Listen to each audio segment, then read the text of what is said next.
बदनाम इंसान है खाकी में, इल्ज़ाम सहा और सजाए रखा। जब आई मुसीबत इस दरा पर तो इस खाकी ने तेरे शहर को बचाए रखा। नमस्कार, आज की खबर सिरसा ड्रग्स के ऊपर बता देते हैं कि कभी सिरसा नशा तस्करों के लिए स्वर्ग और नशे के आदी युवाओं की मौत का मंजर हुआ करता था, लेकिन लंबे समय बाद इस जिले में ऐसे दो आईपीएस अधिकारियों की एंट्री होती है जिसने युवाओं को बर्बादी के मंजर से बाहर निकाला और नशा तस्करों को सलाखों के पीछे भेजा। जी हाँ, हम बात कर रहे हैं Hisar range IPS ADGP Shrikant Jadhav की और सिरसा के पुलिस अधीक्षक विक्रांत भूषण जी की। नमस्कार, मैं मनीष वर्मा, आप देख रहे हैं सच्चाई खाकी की। यह एक ग्राउंड रिपोर्ट। मादक तस्करों को XYZ किसी से भी मिली कथित संरक्षण की बदौलत हरियाणा प्रदेश के राजस्थान और पंजाब बॉर्डर पर बसा जिला सिरसा, जहां नशा तस्करी का एक हब बनकर रह गया था। करीब 3 दशक पहले प्रारंभिक दौर में बड़े जमींदार मजदूरों से खेतों में अधिक काम लेने के मकसद से डोडा पोस्त उपलब्ध करवा दिया करते थे, जिसे धीरे धीरे यह सब मजदूरों की आदत बना और फिर उनकी मजबूरी। नशा इस कदर बढ़ा कि मजदूरों के साथ साथ बड़े जमींदारों के लाडले भी इसे चखने लगे और हालात यह हो गए कि नशा पीड़ित युवाओं में रोटी से ज़्यादा नशे की मांग बढ़ने लगी। चिंताजनक बात यह रही कि युवाओं के साथ साथ युवतियों को भी नशे ने अपनी आगोश में ले लिया। वर्ष भर के दौरान सैकड़ों युवक नशे के कारण असामयिक मौत के मुंह में चले गए, जिससे काफ़ी परिवारों का सामाजिक संतुलन भी बिगड़ गया और सिरसा जिला नशा तस्करी में हरियाणा, पंजाब व राजस्थान के कुछ जिलों का सिरमौर बन बैठा। फिर नशे के कारोबार से धन कुंवर बनने की चाहत में महिलाएं भी नशे की तस्करी में संलिप्त होने लगी।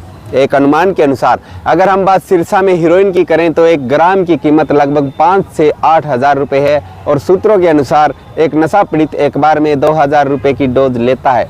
इसलिए नशे की पूर्ति के कारण यहीं से क्राइम कनेक्शन भी शुरू हो जाता है और फिर होती है चोरी, डकैती, लूट, चैन स्नैचिंग, अपने भाई बहन व अन्य देशों से मारपीट व हत्या।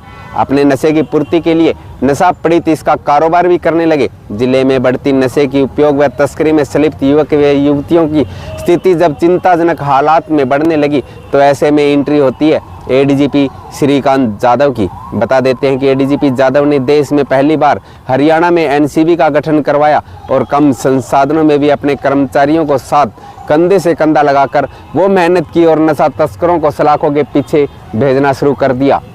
नशे के बढ़ते कारोबार को देखकर एडीजीपी जाधव ने आमजन को भी नशे के खिलाफ खड़ा किया और सन 2000 में गठित की गई प्रयास संस्था के मेंबरों को हरियाणा एनसीबी के पुलिस कर्मचारियों के साथ समय निकालकर स्कूल, कॉलेज, गांव, मोहल्लों में जाकर लोगों को नशे के खिलाफ जागरूक प्रोग्राम करने के आदेश दे दिए।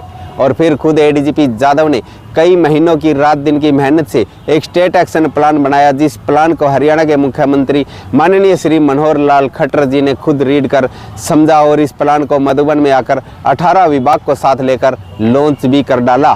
बीते वर्षों में सैकड़ों भर युवा नशे की जकड़न में आकर असामयिक मौत गले लगा चुके हैं। एडीजीपी जाधव अब बीते कुछ महीनों से हिसार रेंज के एडीजीपी है। उनका पूरा प्रयास है कि सिरसा जिला को नशा मुक्त बनाया जाए। सिरसा के पुलिस अधीक्षक विक्रांत भूषण जी को साथ लेकर नशा तस्करों पर लगातार बड़ी कार्रवाई की गई, सोर्स भी मजबूत किए गए और सिरसा के एसपी विक्रांत भूषण भी लगातार खुद एडीजीपी जाधव की तरह धरातल पर उतरकर नशे के खिलाफ गाँव में जा रहे हैं और लोगों को नशे के खिलाफ खड़ा कर रहे हैं और एक पुलिस की खेल टीम गठित कर गांव के युवाओं के साथ उनका मैच करवाकर युवाओं को नशे से कोसों दूर ले जाकर धाकड़ बनाने का काम कर रहे हैं। जिस प्रकार मौके पर नशे के खिलाफ जो सिरसा के एसपी विक्रांत भूषण जी आवाज़ उठा रहे हैं तो उससे यह लगता है कि जिले में चिट्टा खत्म होने की कगार पर है। अगर सही तौर पर इसे हम यह भी कह सकते हैं कि एसपी विक्रांत भूषण जी ने गांव में जाकर लोगों को इतना जागरूक कर दिया है कि नशे की इतनी बेइज्जती कर दी है कि वह खुद चिट्टा शर्मिंदा होकर अब समाज को छोड़कर जा रहा है।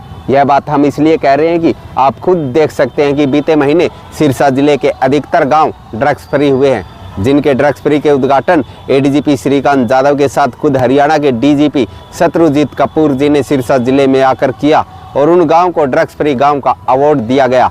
यहाँ तक कि नशा पीड़ितों को नशे से छुटकारा दिलवाने के लिए एडीजीपी जाधव ने एक ऐसी टीम बनाई जो गांव में डोर टू डोर सर्वे करती है और नशा पीड़ितों की पहचान कर बिल्कुल फ्री में उनको हॉस्पिटल में ले जाकर डॉक्टर से काउंसलिंग और ब्लड टेस्ट करवा उनको फ्री में दवाइयाँ तक दिलवाने का काम कर रहे हैं और समाज की मुख्य धारा में ला रहे हैं। नशा तस्करों पर धड़ाधड़ कार्रवाई और नशा पीड़ितों का इलाज अब एडीजीपी श्रीकांत यादव एवं उनकी टीम लगातार कर रही है और एडीजीपी श्रीकांत यादव से अब भी लोगों को और भी उम्मीदें हैं। फिलहाल इस एपिसोड में इतना ही और अगली एपिसोड में बताएंगे कि एडीजीपी श्रीकांत यादव से हमारे दर्शकों को क्या उम्मीदें हैं। तब तक के लिए जय हिंद, जय भारत।